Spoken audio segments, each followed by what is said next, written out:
Parfois, on croit s'envoler pour le paradis et on se retrouve en enfer. Un Boeing 747 assurant un vol de nuit, une météo difficile, une approche compliquée au-dessus d'un relief tourmenté. Interrompons l'approche. Un commandant de bord expert. Remise de gaz. Mais au bord de l'épuisement. Voici l'histoire du vol Korean Air 801.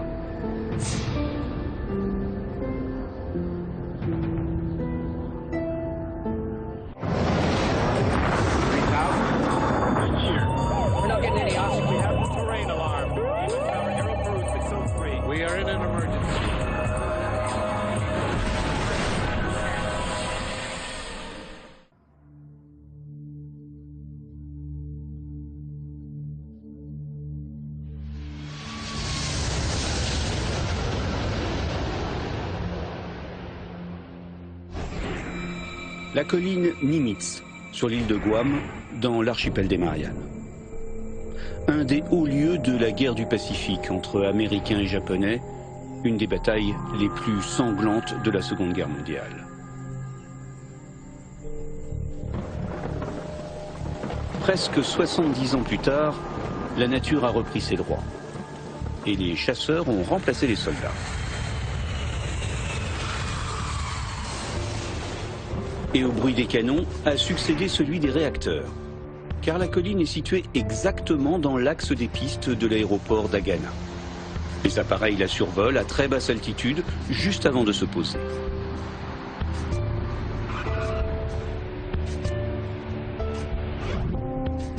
Pour profiter de cette île paradisiaque, les touristes viennent de toute l'Asie, et notamment de Corée du Sud.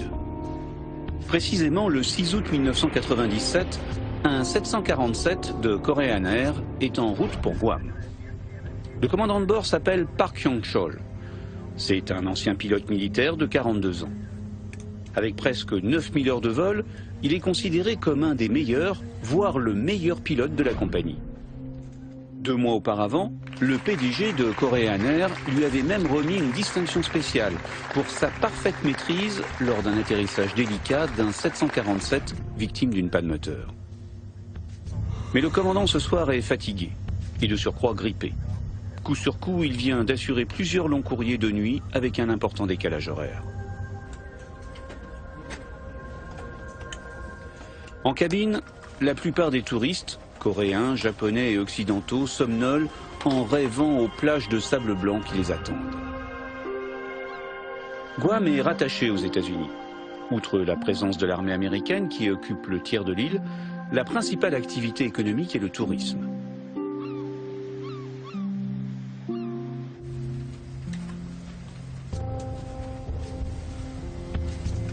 Une destination de rêve pour ce jeune couple californien originaire de San Diego. Sean et Wendy allaient à Guam pour faire de la plongée sur la barrière de corail, mais aussi pour rendre visite au frère de Wendy, qui était médecin dans la Navy. Barry Small, lui, est à bord du vol 801 pour rejoindre son travail. Ce néo-zélandais est pilote d'hélicoptère et vient de décrocher un contrat de 6 mois. Mais ce soir, son esprit est ailleurs. La veille de mon départ, mon père a fait un infarctus.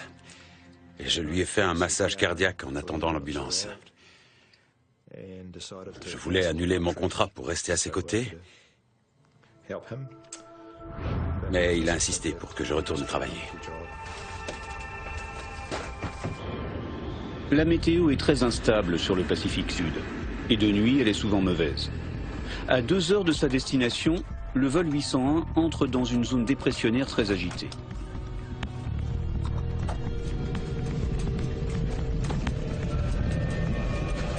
Surveille la vitesse. On va avoir de sérieuses turbulences. Demande aux passagers de regagner leur siège et d'attacher leur ceinture. Mesdames et messieurs, c'est votre copilote qui vous parle. Même Barry Small, pourtant rodé au vol long courrier, est surpris. Ces turbulences sont arrivées d'un seul coup et tous ceux qui n'étaient pas assis ont failli tomber. On entendait les objets s'entrechoquer dans les coffres à bagages et pour certains se casser. Ces secousses étaient très violentes.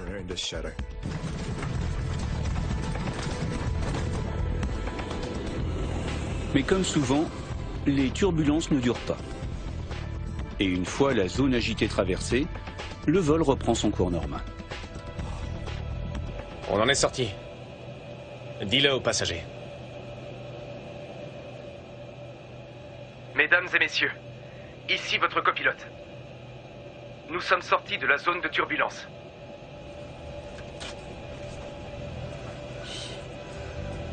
Mais certains passagers demeurent inquiets.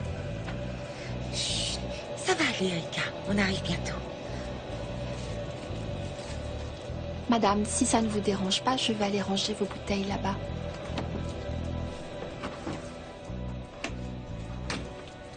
Le personnel de cabine remet un peu d'ordre et tout le monde se réinstalle pour la fin du voyage.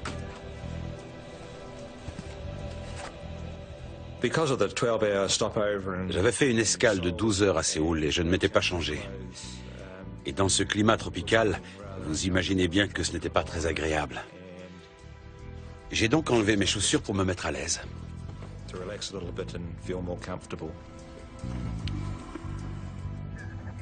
Dans le poste, l'équipage commence à préparer son approche sur Guam. Et ce soir, la météo n'est pas de la partie. Nous sommes en pleine saison des pluies. Toute la journée, de violentes averses se sont abattues sur l'archipel des Mariannes, où se trouve l'île de Guam. Elles sont courtes mais intenses et peuvent très sérieusement réduire la visibilité.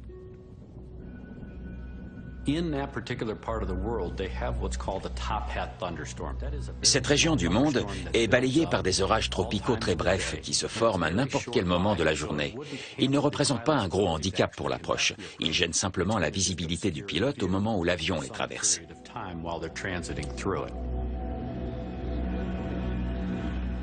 Peu après 1 h du matin, en heure locale, le vol 801 prend contact avec Kurt Mayo, le contrôleur qui gère l'approche de Guam. Guam contrôle Korean Air 801, on quitte le niveau 410 vers 1600 pieds. Korean Air 801, bien reçu. En cabine, le personnel commercial commence aussi à préparer les 237 passagers pour l'atterrissage. Après 3 heures de vol en pleine nuit, tout le monde est pressé d'être au sol. Quand j'ai vu les premières lumières de Guam, je savais exactement où l'avion se trouvait, car je connaissais bien ce trajet. Le commandant aussi connaît bien le terrain. Il s'y est déjà posé à 9 reprises. Mais ce soir, l'approche s'annonce plus difficile que d'habitude, car le plan de descente de l'ILS de l'aéroport est en maintenance, et donc ne fonctionne pas. L'ILS, c'est un système d'aide à la navigation permettant de visualiser sur un instrument l'axe et la pente d'approche idéale pour arriver au seuil de la piste. Par mauvais temps, et au-dessus de reliefs importants, c'est évidemment une aide très précieuse, dont ce soir le commandant Park va devoir se passer. Il le sait, le cadran de son ILS ne lui sera d'aucun secours. Il va devoir faire une approche sans assistance électronique. En soi, cela n'a rien d'exceptionnel, mais une telle approche nécessite une concentration beaucoup plus importante de la part des pilotes. Et ce soir, le commandant lutte contre le sommeil. Ils nous font travailler au maximum. Probablement pour économiser les frais d'hébergement de l'équipage et optimiser les heures de vol. Je suis vraiment crevé. Alors que l'avion poursuit sa descente sur Guam, les averses se font de plus en plus violentes. Commandant, la météo est mauvaise. Il pleut beaucoup. Le radar météo permet heureusement d'éviter le cœur des cumulonimbus. Ces nuages d'orage très violents et très dangereux pour l'aviation. Hors des nuages, la visibilité est assez bonne, d'environ 9 km. En revanche, dans les nuages, elle est nulle. Et la base des nuages descend très bas, jusqu'à 500 mètres du sol.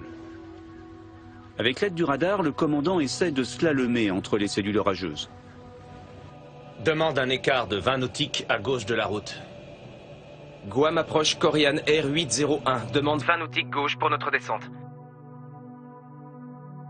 Korean Air 801, écart autorisé. À l'aide de quelques détours, le 747 réussit à se frayer un chemin entre les cumulonimbus et les turbulences. Et finit par apercevoir au loin les lumières de la piste 06 de l'aéroport d'Agana. C'est Guam. Guam. Bien. Le radar météo nous a bien aidés. Coréan 801, atterrissage ILS autorisé, piste 06 gauche. Plan de descente hors service. Coréan R801, bien reçu. Atterrissage ILS, piste Appliquant 06. la procédure, le contrôleur aérien rappelle à l'équipage que le plan de descente de l'ILS est hors service pour cause de maintenance. Il n'émet donc aucun signal et l'instrument sur le tableau de bord restera inactif. L'avion est maintenant à 3 minutes de la piste et l'équipage se prépare pour l'atterrissage. C'est alors que, contre toute attente... Tiens, le plan de descente fonctionne? Le plan de descente. Oui. Oui, ça marche. Comment ça se fait? Cette activation brutale et inattendue est un peu perturbante. L'équipage poursuit toutefois le déroulé des checklists. 6D, ok. Train sur sortie. Train sorti. On approche 1400. Comme le plan de descente ne fonctionne pas bien, on va se maintenir à 1440 pieds. Programme-le. Ok. À 1h40, le contrôleur d'approche reprend contact avec le vol 801. Coréan 801, contactez la tour d'Agana, fréquence unité, 8 décimales unité. Il transfère le vol à la tour de contrôle de l'aéroport et salue l'équipage en coréen. Annyeonghae kaseyo. Suga Sipsio. 1-18-1. Ce sera son dernier contact radio avec le vol 801. Ce type a dû être basé en Corée dans l'armée américaine. Tour d'Agana, Coréan 801 pour intercepter l'ILS 06 gauche. Coréan 801, tour d'Agana, autorisé à l'atterrissage, piste 06 gauche. Coréan 801, bien reçu, autorisé à l'atterrissage, piste 06 gauche. Volet 30. Volet 30. Mais alors que l'avion se rapproche du sol, des nuages et de fortes averses refont leur apparition, dégradant sérieusement la visibilité. On ne voit rien. Mesdames et messieurs, nous allons atterrir à l'aéroport international d'Agana à Guam. Merci de redresser vos sièges et d'attacher vos ceintures. Préparez-vous pour l'atterrissage.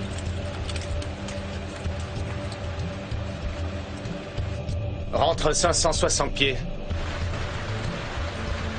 Rentrez. L'appareil n'est plus qu'à quelques kilomètres de la piste. Mais pris dans les nuages, les pilotes pour l'instant ne voient toujours rien.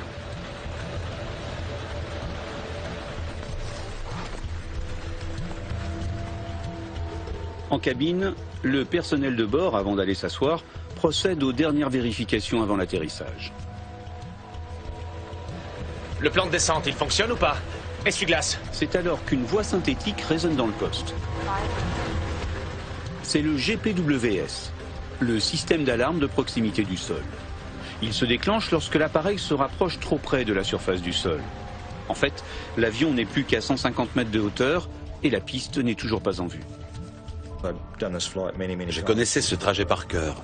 Quand j'ai estimé que nous n'étions plus qu'à 30 secondes de l'atterrissage, je me suis baissé pour remettre mes chaussures.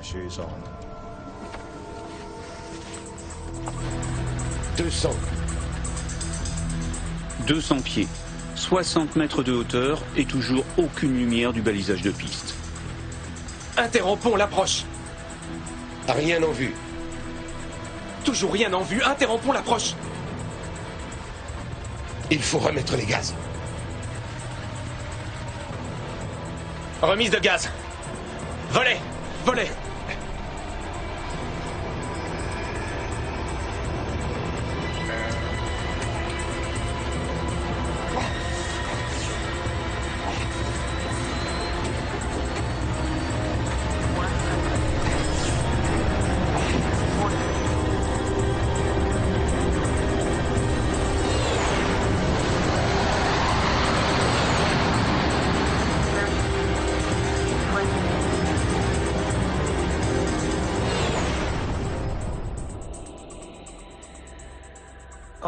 Je n'avais aucune idée de ce qu'il se passait. Pour moi, tout était normal. C'est vrai que l'avion ralentissait plus vite que d'habitude, mais rien de vraiment alarmant.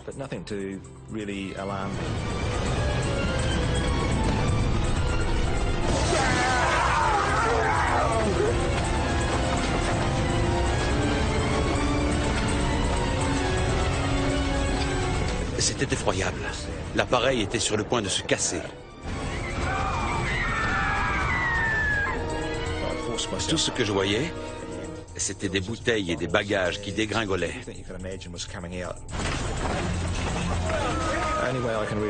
C'était comme si 1000 Boeing 737 avaient atterri en même temps.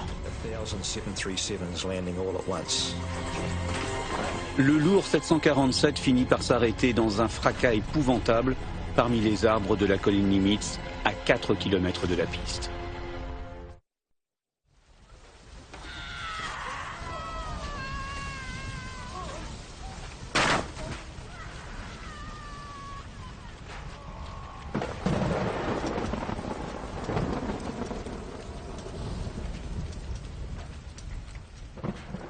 J'étais trop terrifié pour détacher ma ceinture.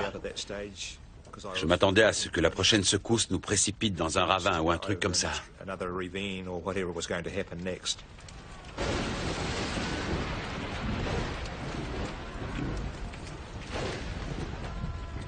Miraculeusement, la petite Rika Matsuda, âgée de 11 ans, est indemne. Malheureusement, ce n'est pas le cas de sa mère, coincée dans les décombres. Maman! Maman!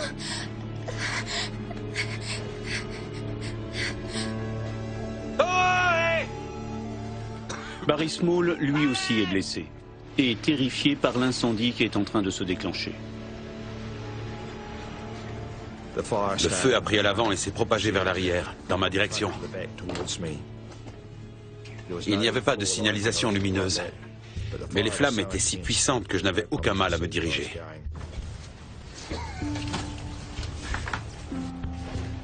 Maman!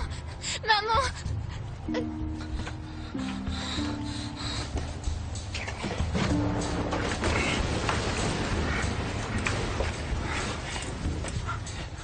Tant que les secours ne sont pas arrivés, une bonne partie des survivants du crash restent prisonniers, coincés dans les débris de la cabine.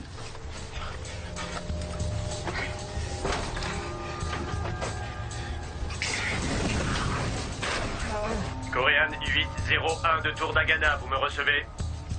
Dans le poste, les 3 pilotes ont été tués sur le coup, et plus personne ne peut donner l'alerte. Et à la Tour Dagana, pour l'instant, le contrôleur ne se doute de rien. Malgré ses blessures, Barry Small réussit à se libérer et tant bien que mal à se diriger vers une brèche située à l'arrière du fuselage. J'ai reculé de 6 rangées jusqu'à un trou qui devait faire 2 mètres de profondeur. Il n'y avait plus de train d'atterrissage. J'ai buté contre quelque chose que je devais franchir parce que c'était le seul passage qui n'était pas en flammes.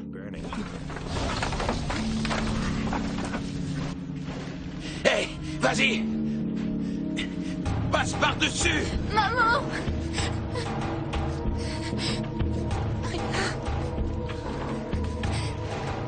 Maman! La mère de la petite Rika lui ordonne de s'enfuir. Va-t'en, sors de là. Va-t'en, il faut que tu t'en ailles. Tout de suite. Attends. Attends. Il faut que tu t'en ailles tout de suite.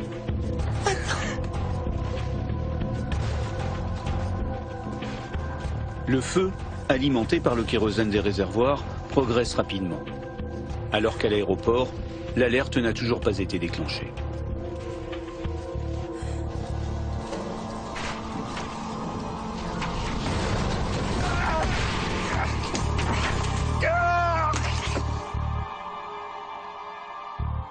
Un homme asiatique et moi avons été rattrapés par le feu. Et mes bras ont été brûlés. J'ai dû arracher ma montre parce qu'elle était en train de fondre dans ma chair. Enfin, inquiet de ne pas voir le vol 801 rouler sur la piste, la Tour Dagana rappelle le contrôle d'approche. Kurt Mayo comprend aussitôt qu'un drame est survenu. Guam approche, avez-vous des nouvelles du vol Korean 801? Négatif. Je l'ai autorisé à atterrir, mais je ne sais pas où il est. Il n'a pas atterri? Négatif. Oh mon Dieu.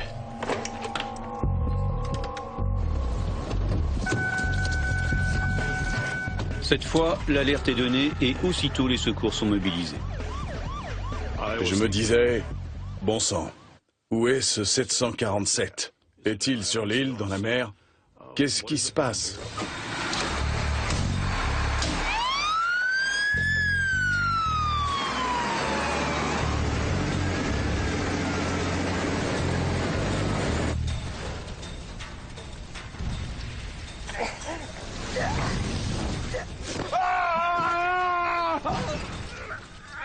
On a tous les deux sauté, et il a disparu dans la jungle. Moi, je me suis retourné sur le dos, et je me suis traîné en m'aidant des coudes. Le seul endroit où j'avais encore un peu de peau intacte sur les bras. Malgré sa jambe droite cassée, Barry Small réussit en rampant à s'éloigner de l'épave. D'autres passagers moins chanceux sont toujours coincés dans la cabine.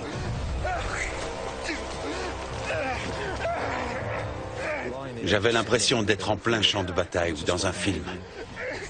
Il y avait des explosions partout et des débris en feu retombaient tout autour de nous. C'est totalement indescriptible.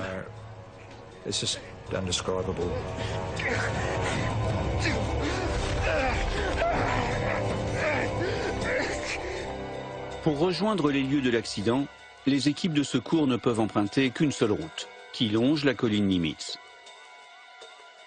Seulement, cette route est obstruée par un pipeline que le 747 a arraché du sol. Et il n'existe aucun moyen de contourner l'obstacle. Il va falloir poursuivre à pied. Prévenu de l'accident, le gouverneur de l'île, Carl Gutiérrez, se rend aussitôt sur les lieux. Compagnie 7, dégagez-moi ça. Vous, prenez les trousses de secours et suivez-moi. On est arrivé à l'endroit le plus proche de l'accident, en haut de la colline. L'avion se trouvait environ 150 mètres plus bas. Je leur ai dit, messieurs, allumez vos lampes torches et éclairez-nous le chemin. Allons-y.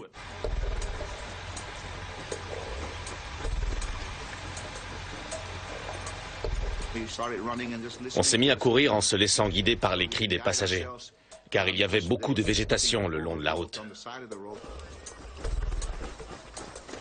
À un moment, je l'ai arrêté, je lui ai dit, monsieur le gouverneur, j'ai besoin que vous puissiez assumer vos responsabilités. N'allez pas plus loin. J'aimerais que vous restiez là. Ne prenez pas le risque de vous blesser. Laissez-nous faire notre travail. Et il m'a répondu non. Je veux vous aider. Sur les lieux du crash, l'incendie fait rage. Avec sa jambe cassée, Barry Small est incapable d'aider les autres survivants.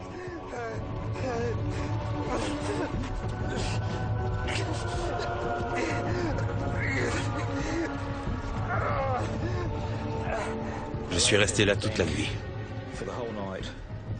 J'entendais les gens crier à l'aide dans une langue étrangère.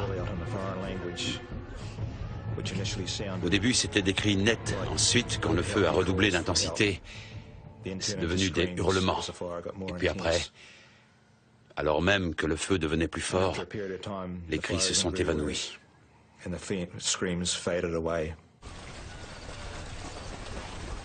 Près d'une heure après l'accident, Sanchez et ses hommes arrivent enfin sur les lieux. J'ai réparti mes hommes en deux équipes de sauvetage et de recherche. J'en ai envoyé une vers l'arrière et l'autre vers l'avant de l'avion pour qu'elles se rejoignent au milieu.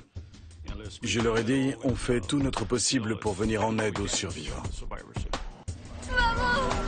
Maman! Carl Gutiérrez, le gouverneur de Guam, aperçoit la petite Rika Matsuda, seule, appelant sa mère.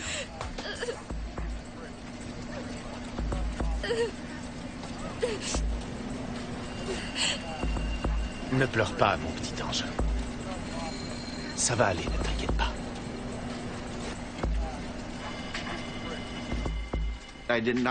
Je n'osais pas la laisser.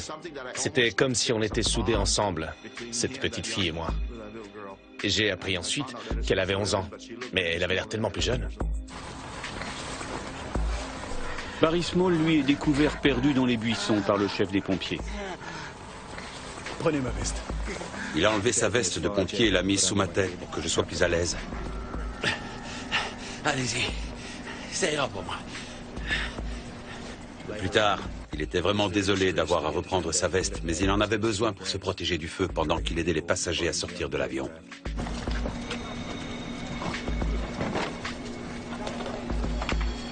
On coupait des branches pour en faire des attelles. Et on enlevait nos vêtements de protection pour couvrir les survivants.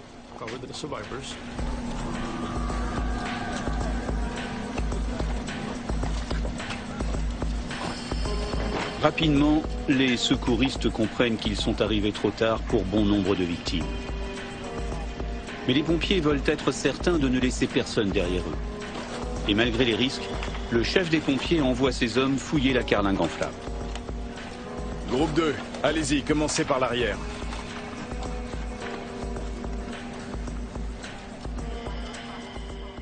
Il y a eu une grosse explosion exactement là où je venais de les envoyer. Et je me suis demandé, est-ce que j'ai perdu mes hommes? Il n'y avait plus aucune communication radio, on avait perdu le contact. Et puis l'un d'entre eux s'est enfin montré. « Monsieur, on est vivant. On a survécu à l'explosion. Tout le monde est sain et sauf. »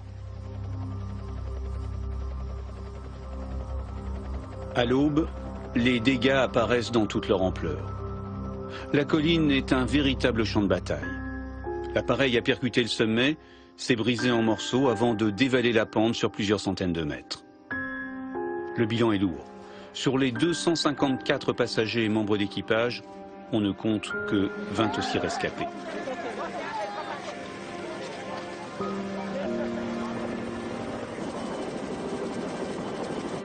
Les familles des victimes sont rapidement prévenues. Mais l'identification des corps s'annonce ardue. Le feu a fait beaucoup de dégâts. La plupart des passagers sont sud-coréens. Sean Burke et Wendy Bunten font partie des quelques Américains embarqués sur le vol 801. Aux États-Unis, à 10 000 km de là, la famille de Sean apprend la nouvelle de l'accident. Sur l'instant, le plus terrible pour eux est d'être dans l'incertitude. Personne ne peut leur dire si Sean et son ami ont survécu. Il avait pu mourir brûlé dans le crash. Il pouvait aussi bien être inconscient dans un hôpital local. On voulait juste aller le chercher. Il nous arrivait aussi d'imaginer que son corps était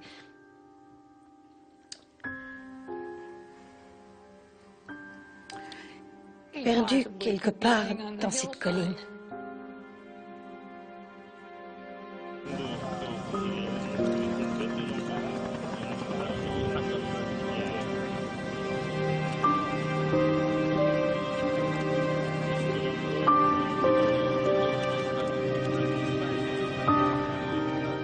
Reste maintenant à comprendre ce qui s'est passé.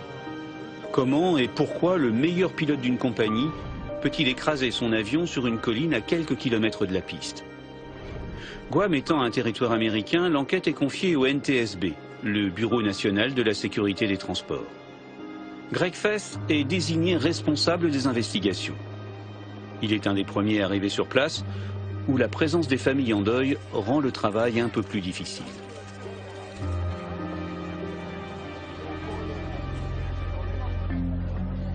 Un enquêteur doit savoir garder son sang-froid, comme un médecin des urgences.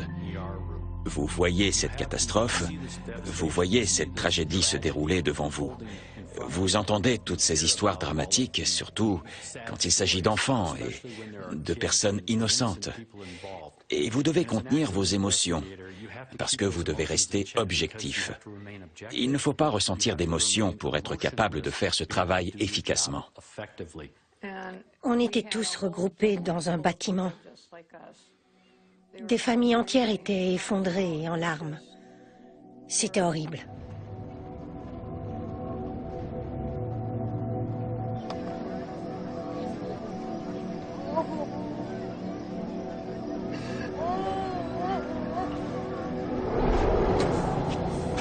On est allé sur place et on a fait ce qu'on appelle un relevé du site. On devait vraiment comprendre comment on allait travailler avec cette épave pour mener l'enquête sur le terrain. Premier constat, des parties importantes de l'appareil sont demeurées intactes.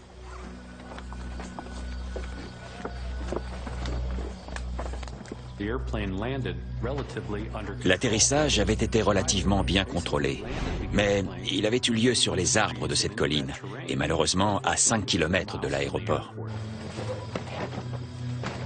Parmi les indices épargnés par l'incendie, les enquêteurs découvrent, entre autres, la carte d'approche de la piste 06 de l'aéroport d'Agana, dont l'équipage s'est servi pour préparer l'atterrissage. Ils retrouvent également dans le sac de voyage du commandant Park un flacon de pilules à base de benzodiazépine, un médicament généralement utilisé comme sédatif. Des prélèvements sont réalisés sur le corps du commandant Park et aussitôt envoyés au laboratoire avec les pilules pour une analyse plus approfondie.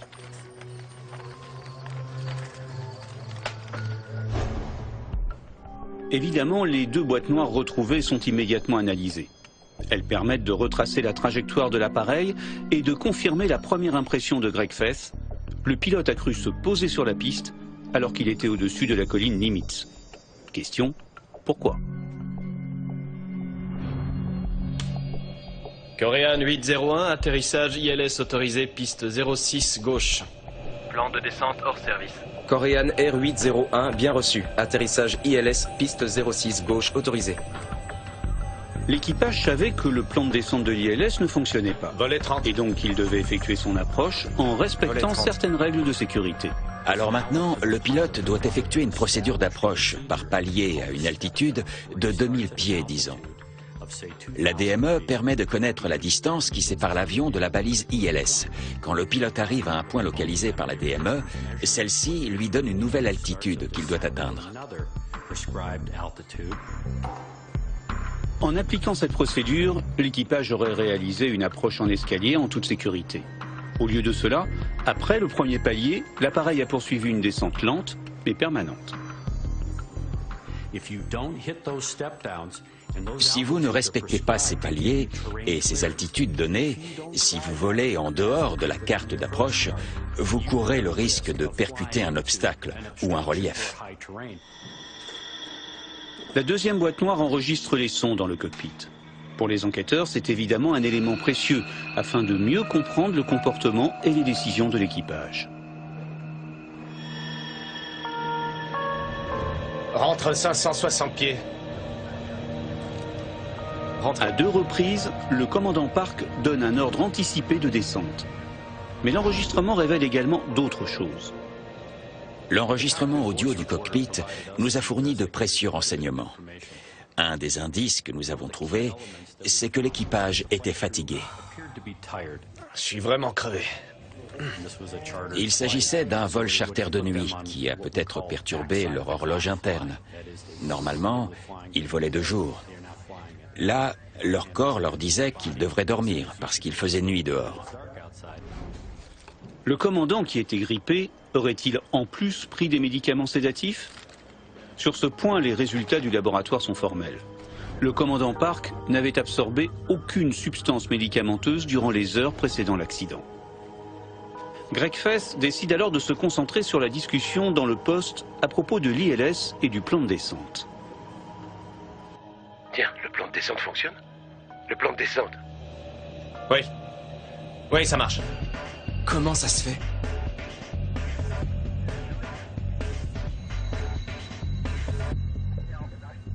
Il a vu l'aiguille bouger légèrement et il a donc demandé aux membres de l'équipage si le plan de descente fonctionnait ou pas. Il est tard dans la nuit, le commandant Park est fatigué et visiblement les indications aléatoires du plan de descente de l'ILS le perturbent. L'enregistrement audio montre bien que cette histoire le préoccupait beaucoup. Greg Fess se pose une autre question.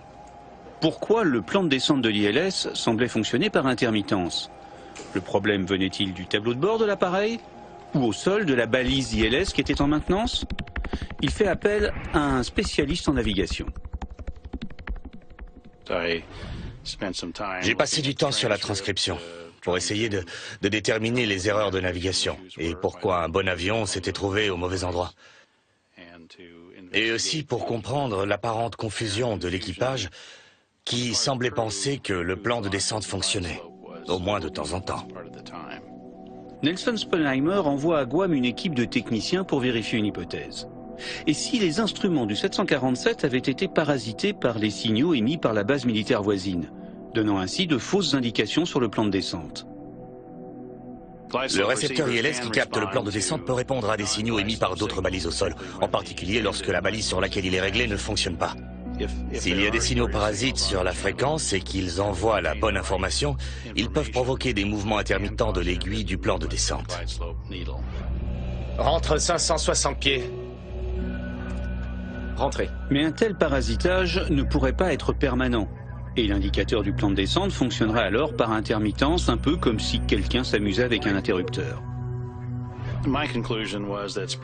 J'en ai conclu que des signaux parasites qui proviendraient d'autres émetteurs ou qui proviendraient d'équipements au sol comme un talkie-walkie n'auraient pas pu activer l'appareil très longtemps. Et une autre question demeure. Pourquoi le commandant a-t-il cru que le plan de descente fonctionnait alors que le contrôle lui avait dit l'inverse? Le plan de descente, il fonctionne ou pas? Essuie-glace. Tandis que les enquêteurs poursuivent leurs investigations, Barry Small, lui, se pose une toute autre question. Pourquoi lui et 25 autres occupants de l'avion ont-ils survécu? J'étais en train de remettre mes chaussures lorsqu'on s'est écrasé. Et par miracle, j'avais ainsi la meilleure position pour un crash.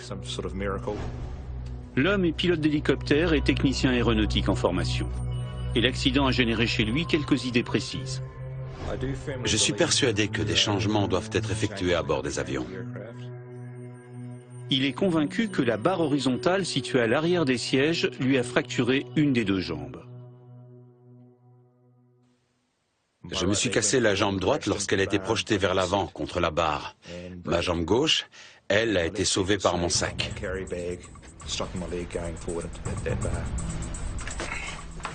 Barry Small a eu de la chance. Avec une jambe valide, il a réussi à échapper aux flammes alors que d'autres passagers sont restés coincés.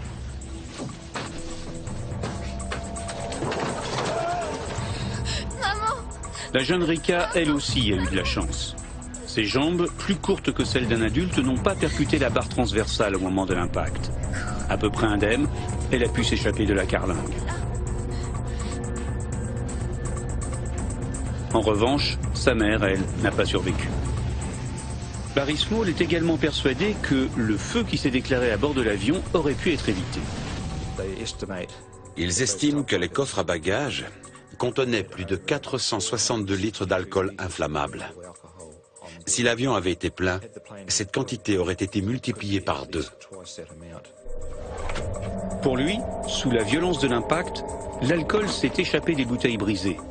Et mêlé à l'oxygène fuyant du plafond, il a constitué un mélange incendiaire particulièrement redoutable.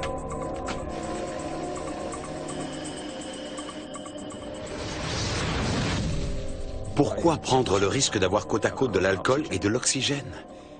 C'est contraire aux règles de sécurité primordiales en aviation. C'est tout simplement scandaleux. Barry s'est remis très difficilement de l'accident. Mais il veut tout faire pour éviter la répétition d'une telle catastrophe. Aujourd'hui, il milite activement pour que les sièges d'avion soient repensés et que l'alcool à bord soit conditionné différemment. Quant à la cause principale du crash, pour l'instant, elle demeure toujours mystérieuse.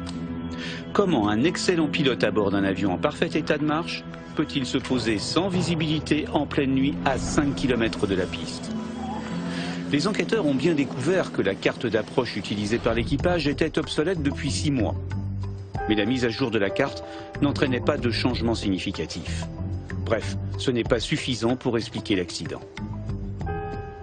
En fait, Greg Fess va trouver une piste en s'intéressant de près aux sessions de formation des équipages de Korean Air.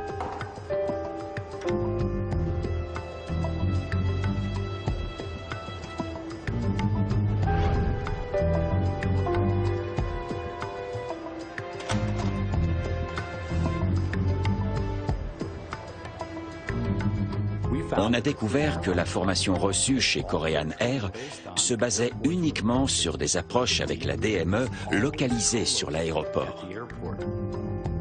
La DME est un système de radionavigation permettant de mesurer la distance entre l'avion et une balise au sol. C'est donc une aide précieuse en vol pour se localiser. Très souvent, à proximité des aéroports, les balises DME sont installées au seuil de la piste. À Guam, ce n'était pas le cas. La balise était à 5 km de la piste. Fatigué par ces vols successifs et le décalage horaire, gêné par la pluie et perturbé par les indications aléatoires du plan de descente de l'ILS, le commandant Park a cru que la balise DME était comme d'habitude au seuil de la piste. Interrompons l'approche. Rien en vue. Toujours rien en vue, interrompons l'approche. Il faut remettre les gaz. Remise de gaz. Volet, volet. De toute évidence, l'équipage a entamé son approche trop tôt. Ils auraient dû commencer à descendre 5 km plus loin. L'approche était correcte, mais entamée au mauvais endroit. Entre les lacunes de leur formation et la fatigue, quand l'avion s'est écrasé et que l'aiguille a indiqué 0, l'équipage pensait certainement être sur la piste. Un Boeing 747 à l'atterrissage pèse un peu plus de 200 tonnes. C'est une masse énorme qui, comme un paquebot, nécessite un certain temps de réaction.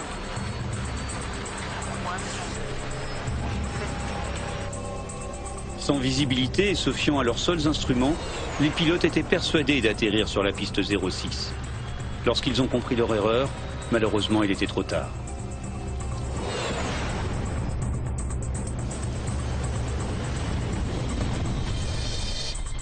Les enquêteurs font une autre découverte. Un instrument aurait pu permettre d'alerter plus tôt l'équipage et de corriger leur erreur. Mais cet instrument avait été désactivé volontairement. Le rapport final du NTSB est publié 2 ans après l'accident. Il implique la responsabilité de la compagnie pour la formation incomplète, la responsabilité de l'équipage qui s'est trop reposé sur les instruments, mais aussi celle de l'administration fédérale de l'aviation civile, la toute-puissante FAA. C'est en effet sur décision de la FAA qu'un système qui aurait pu sauver le vol 801 avait été intentionnellement désactivé.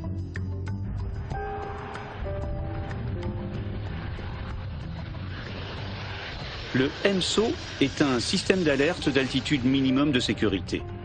Il est opérationnel sur tous les grands aéroports américains, sauf à Guam, où la FAA avait radicalement modifié ce système.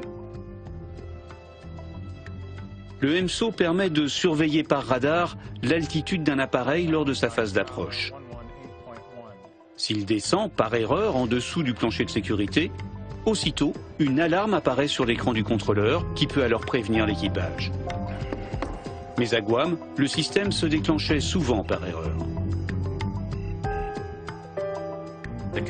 Les contrôleurs étaient sans arrêt dérangés par de fausses alertes.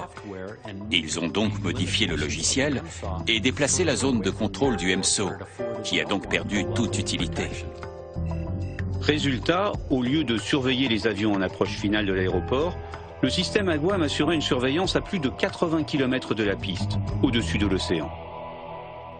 C'était totalement irresponsable. Il n'y a pas d'autre mot. Ce système avait été conçu non seulement pour protéger le contrôleur aérien, mais également les passagers. Pour les passagers et l'équipage du vol 801, l'absence de système MSO a eu des conséquences tragiques sur leur destin. S'il avait fonctionné correctement, l'équipage aurait pu être averti et le crash probablement évité.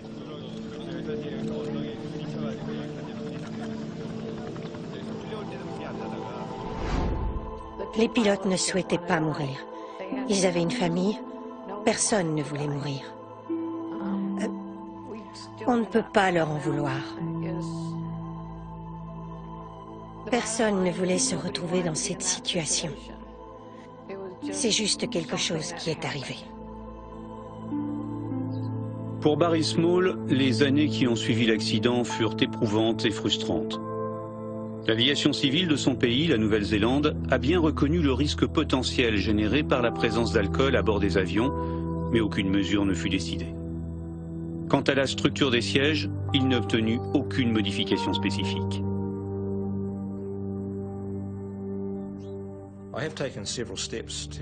Avec tous les professionnels que j'ai rencontrés, c'est toujours pareil. Ils trouvent d'abord l'idée intéressante, mais finissent par l'abandonner. Et lorsque j'entre en contact avec des fabricants de sièges, ils ne veulent pas m'écouter.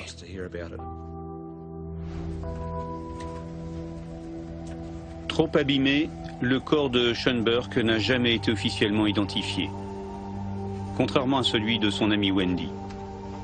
Son ADN était trop dégradé. Il a juste permis de prouver qu'un homme blanc était assis à côté de Wendy. Bill et moi, on a longtemps gardé l'espoir que Sean avait survécu. De retour aux États-Unis, pendant 1 an ou 2, chaque fois que le téléphone sonnait ou que quelqu'un frappait à la porte, on espérait entendre « Salut papa, c'est moi, Sean ». Finalement, bien longtemps après le crash, Barry Small involontairement a permis à Katie Burke de faire son deuil en leur laissant une dernière et très belle image de leur fils. Quand on l'a rencontré, il nous a dit que pendant l'escale de 12 heures à Séoul, il s'était baladé et avait entendu un couple qui parlait anglais. Mais ils avaient l'air tellement amoureux qu'il n'a pas voulu interrompre leur conversation. Pour le père de Sean, malgré le deuil, même après plus de 10 ans, la douleur est toujours là. Je ne me remettrai jamais de la mort de Sean.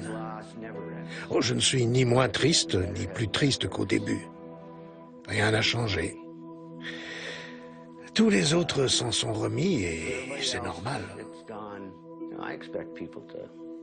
Mais moi, je serai comme ça jusqu'à ce qu'on soit à nouveau réunis.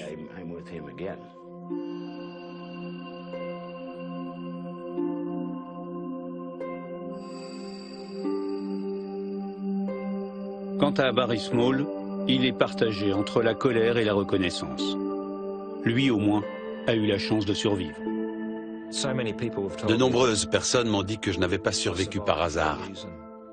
Cela fait maintenant 9 ans que je cherche à comprendre. Et je suis intimement convaincu que si on me donnait raison à propos du mélange alcool-oxygène et de l'amélioration des sièges, je serais enfin en paix. Je ne me sentirais plus coupable d'avoir survécu.